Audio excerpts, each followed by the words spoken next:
Welcome back to another episode of the Stars and Stripes Cricket Podcast presented by Sportsnection. And on this episode, we have the man of the moment in American cricket, 18 years of age, but he's created history by becoming the first American to score a century in any World Cup for USA. They haven't been in a lot of them, and they haven't had too many performances to shout about batting-wise, but Nitish Sudini did a whole lot more than shout. He screamed to the world after making his century against New Zealand, and he's on the podcast. Welcome, Nitish. Yep, thank you, thank you. So, what has the last 24 hours been like for you? I mean, it's like a different feeling. Like it's just like I've never felt this before. It's just like everything's like the best I could feel, like making everyone proud, like living up to like over expectations. Like no one really expected this from me, so just doing it is the best. So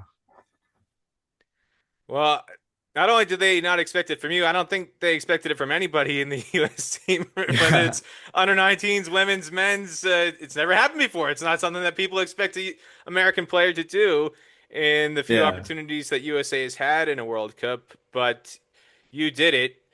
And in style as well. Coming back from 40 for 5, you come in at number 7, and you had a few close shaves, near misses. The first boundary you hit to deep fine leg, Yeah. and to go from there to 100, just take us through it. That first boundary was your heart in your mouth.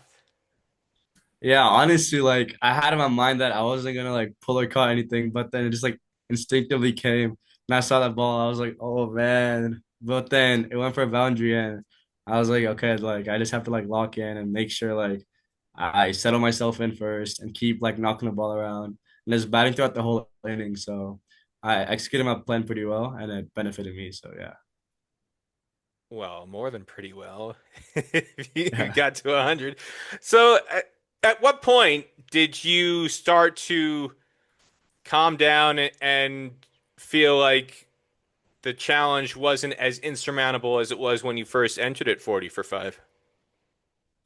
I mean, I think at a moment after I played like a good 30 balls, um, I was getting those like little bit loose deliveries where I can rotate the strike easily without worrying about like if the ball's gonna turn or seam or anything. So after like 30 balls, I felt pretty comfortable with the wicket and it was getting like more flat as the day went on. So that's pretty much it.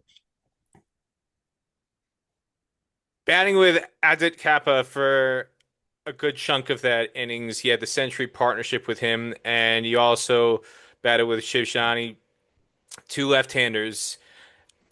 What impact did having that left-right hand foil have in terms of helping keep bowlers disrupted from having a rhythm develop from the bowling side and allow you to be a little bit more freer with what you were trying to do? I mean, obviously, having a lefty and righty combination, it benefits a batsman because it also ruins like the bowler's like line and length as they keep switching between strike. And I think there was like a couple overs from the offie that they were willing to audit and Shiv. It was good. But then when they came to me, they started like changing their lengths. Like either it was like a bit too full or a bit too short. And it was pretty easy for me to rotate and get some boundaries off of them. So you get past 50, you get into the 80s. You had a very close chance in the 80s when the guy who took 4 wickets, Maury, had a diving chance on the boundary. Close, but no cigar. He had a tremendous effort just to get there, but it slipped through his hands, goes to the boundary for 4. You go into the 90s. And then from 93 to 99, you're only 6.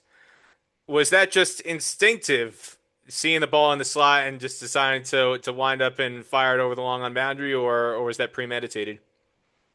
No, it was like pure instinct. Like in my head, I was like, okay, like these next seven, like 6, 7 runs, I'm just gonna play along the ground, get them like maybe push for twos. But that slower ball he bowled in the slide just came like instinctively, and I just freed my hands and it timed well and it went for 6. So Now the USA bench goes berserk, and one thing I noticed, yeah, a lot of times teams and players are very superstitious in these kind of sequences, and pretty much none of the team had moved from their seats the whole time you were in the 70s, 80s, and 90s, and then you hit that six, and everybody gets out of their seats and they go berserk. But instead of sitting back down and not wanting to jinx you, they all stood up and they remained on the edge of the balcony. Did you think to yourself, "No, guys, you got to sit down. You're going to ruin my mojo. Everything's supposed to be the same," or were you just so locked in you didn't care?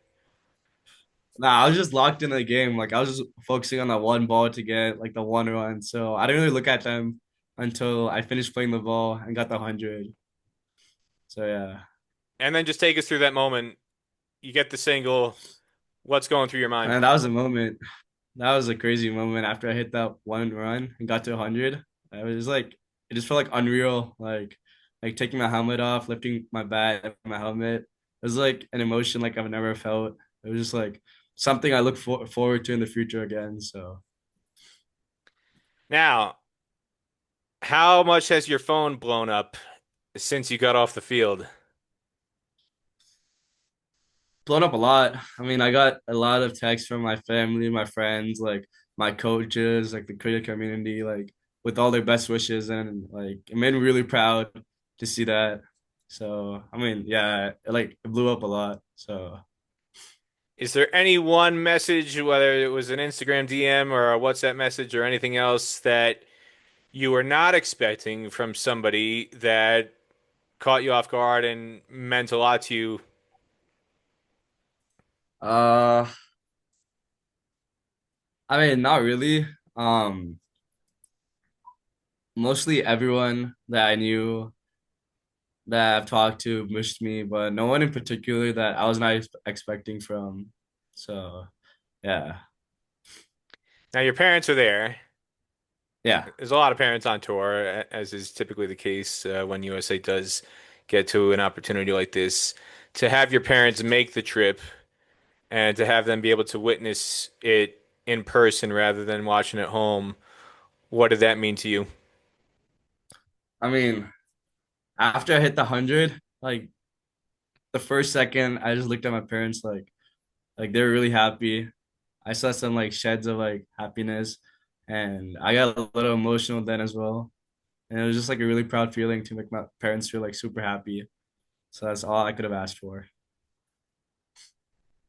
Now, I have to ask you about something you said during the innings break, and the audio was a little bit muffled from the feed that I was watching, but Okay. I couldn't hear if you said you had a dream that you were going to score 100 or if you thought you said you knew you were going to score 100 and you knew it was just going to happen.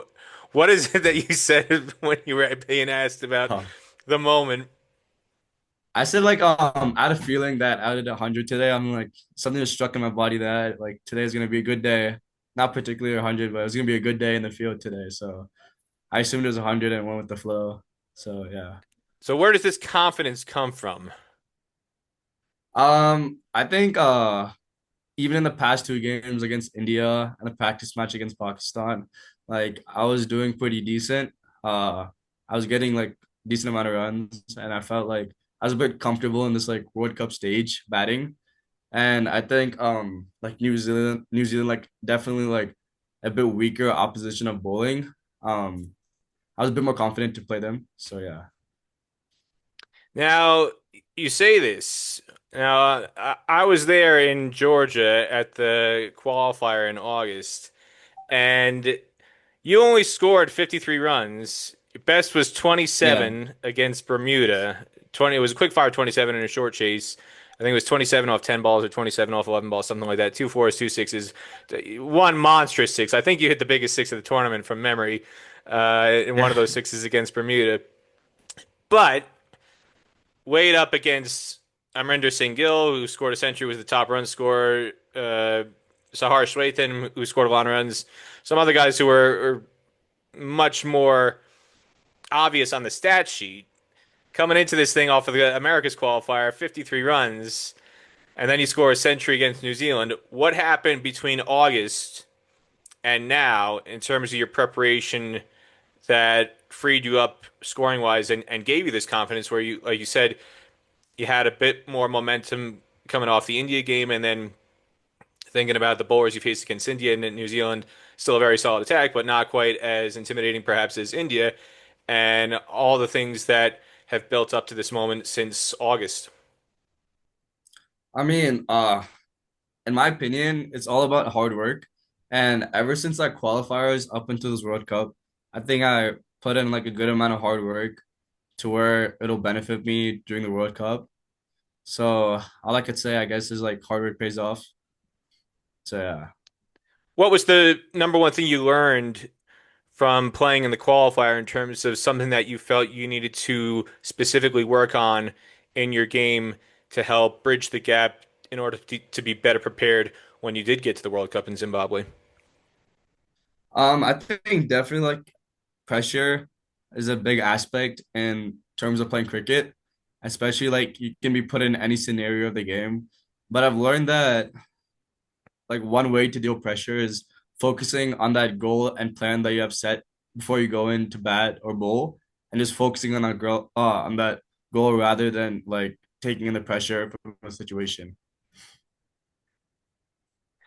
I want to remind everybody that this episode of the Stars and Stripes Cricket Podcast is brought to you by Sportsnection, the home of the first ever U.S. cricket trading card set, the Stars and Stumps series.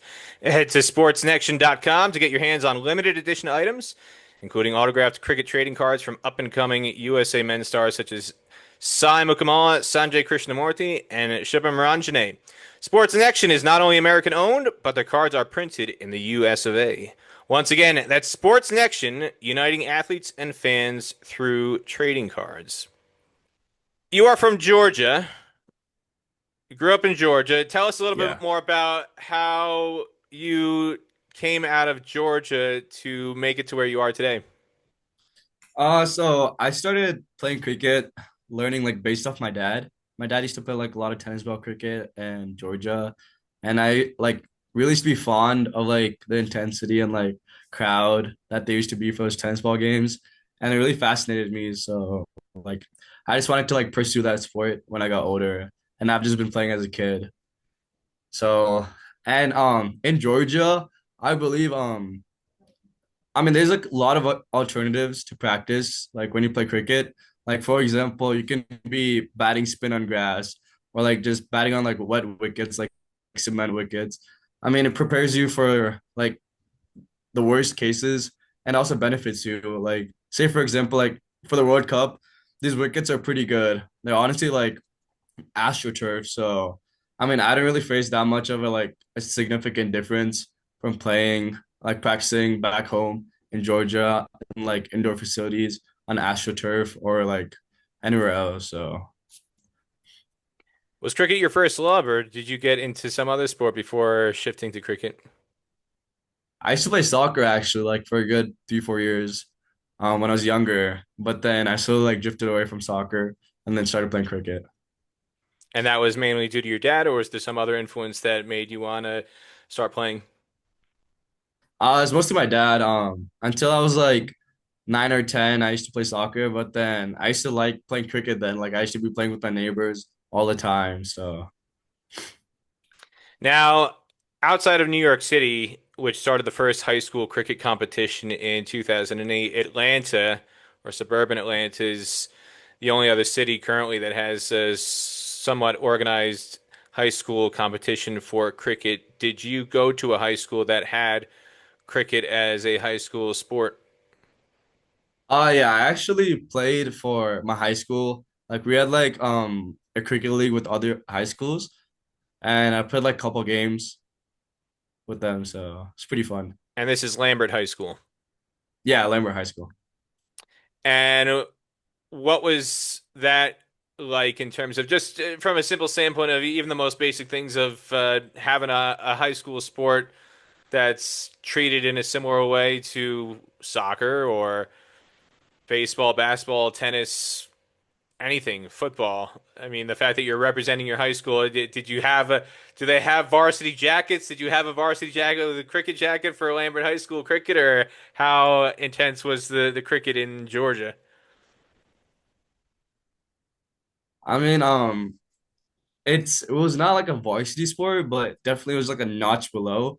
I mean, we used to get everything. Like we used to get like advertising in school and everything, like in the school announcements, and we used to get like a lot of merch, like jackets, shirts, jerseys, and like when we had games, like a lot of people of the school would watch the games, like they'd come and watch and support us. So it's pretty nice to be there. And where would you play? We'd be playing in Collie Creek. It was like a county round. It's pretty nice to play on. But this is artificial or it's turf? It's artificial. It was on AstroTurf. And how many teams were a part of the high school competition? I mean, was it 8, 10, 12? I mean, how big is the competition? How many other schools were you competing against? I think it was roughly between 6 to 8 teams, as much as I remember. But I think now definitely like more schools that have picked up and started playing cricket in their schools. So there's definitely more now than when I used to play, like last year. You've graduated since, Yeah, I'm in college, first year. and where do you go? I go to University of Georgia. So what is it going to take to get Kirby Smart to show up to a cricket match and cheer on Nitish Sudini? I don't know, man. I mean, I hope it would happen one day. I mean, let's see. It's one of the cool things I saw when the Americas qualifier was being hosted at the ground.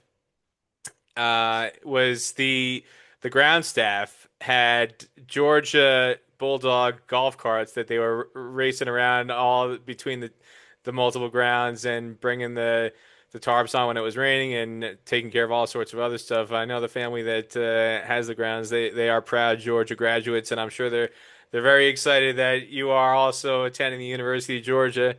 So, Yeah, yeah. what made you want to go to the University of Georgia? Was it just being close to home, or was there some other reason? I mean, yeah, definitely being close to home. And they also have like a good business program. So that was also something I was looking forward to. So when you get back on campus, are you going to be the big man on campus now that you've scored this 100? How many people are going to be flocking to see Nitish Sudini? I mean, definitely like more people than I'd expect because like a lot of people reached out to me that I've barely talked to and they're like congratulating me. So I hope not too many people. But what it sounds like is that it has made some sort of noise on campus. The fact that this isn't in a vacuum. I mean, there are enough people that are aware of cricket or that you're representing USA that they've heard about it and they're eager to see Georgia's newest cricket celebrity. Yeah, yeah, hopefully. So, what are your goals now going forward? Now that you've had this moment, the expectations are raised, not just for Yeah. yourself, but I think other people are excited to see what could be in store for you beyond under 19 cricket for USA. What do you hope to achieve now going forward?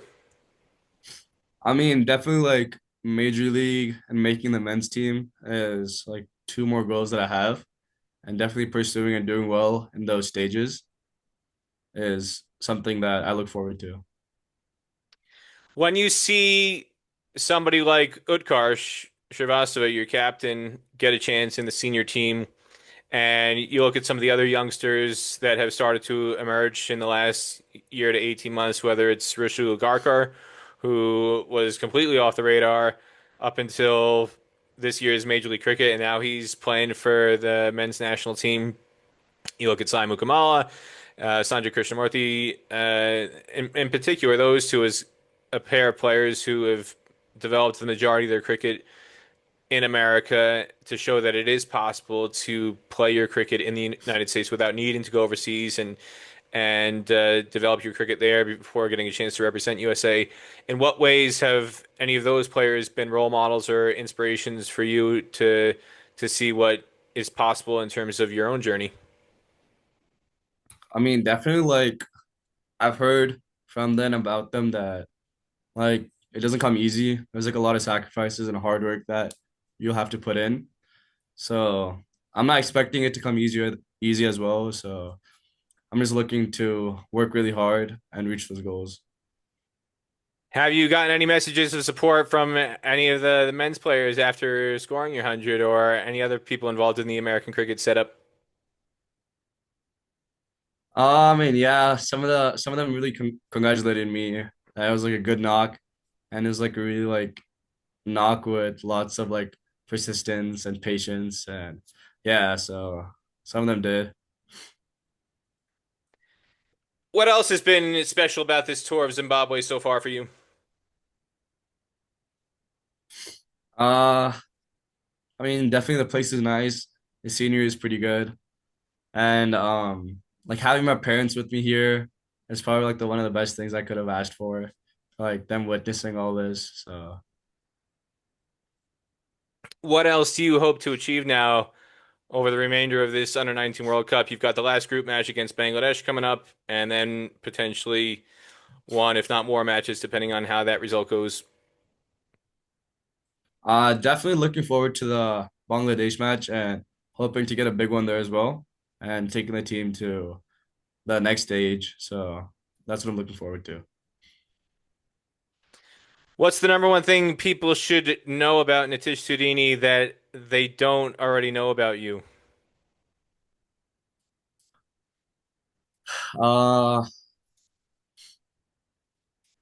I would say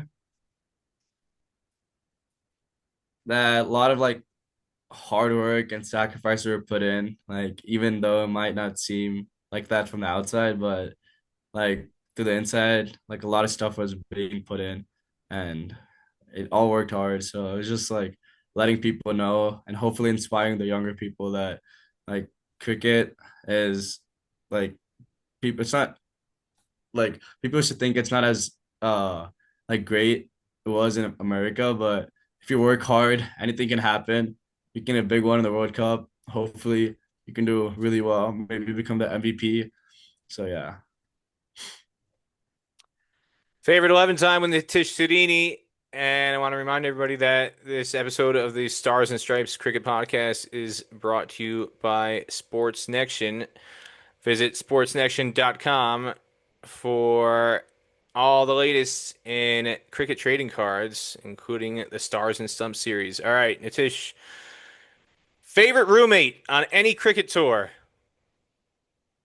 I'd say Adit Kappa. He's a really funny guy, good roommate. So this is the secret to the partnership. You've got the bond on and off the field. It wasn't just in between the wickets. You two are hanging out, roommates on tour. Yeah, yeah, 100%. All right, this is Like we got to know each other really well. So, Georgia specific question here. Your favorite thing to order at Chick-fil-A? definitely the chicken club sandwich, the grilled chicken club with fries and Diet Coke. That's solid. Your favorite city or country that you've toured in cricket? I think Stellenbosch was pretty nice in South Africa. It's a really nice place, good scenery. Your favorite cricket ground experience that you've had as a player or as a fan? And when I say cricket ground experience, that includes the quality of the ground, the pitches, practice facilities, just the landscape, the scenery, if it's in a beautiful setting, the lunches or the teas that they serve the players, the locker rooms, the change rooms, or just a special moment that has happened at the ground. What is your favorite cricket ground if you had to pick one right now? I think honestly everything applies to Stellenbosch. I mean, great setting, great grounds, great scenery. Like everywhere there's mountains in the distance. It's like really nice to play in. And we actually won the Cubs week there, and it was a great feeling as well. So Stellenbosch. Your favorite cricketer of all time? I would say Chris Gill. Your favorite non-cricket athlete of all time? Mm, I would say probably Tom Brady. The man in the arena. All right. Favorite place to eat out on tour? Honestly, like recently I've been loving Nando's a lot. It's been really good. Like the grilled chicken is really nice. So probably Nando's. It's a specialty in that part of the world. So, as a follow-up, kind of a seven B to this. What is your favorite marinade for your chicken at Nando's? Are you a hot, a medium, a lemon and herb, a mango and lime, a coconut and lemon, double extra hot? What do you get on your chicken at Nando's? I would say hot is pretty solid. It's not too spicy or like too mild. It's like perfect. So probably hot. Your favorite thing about living in Georgia?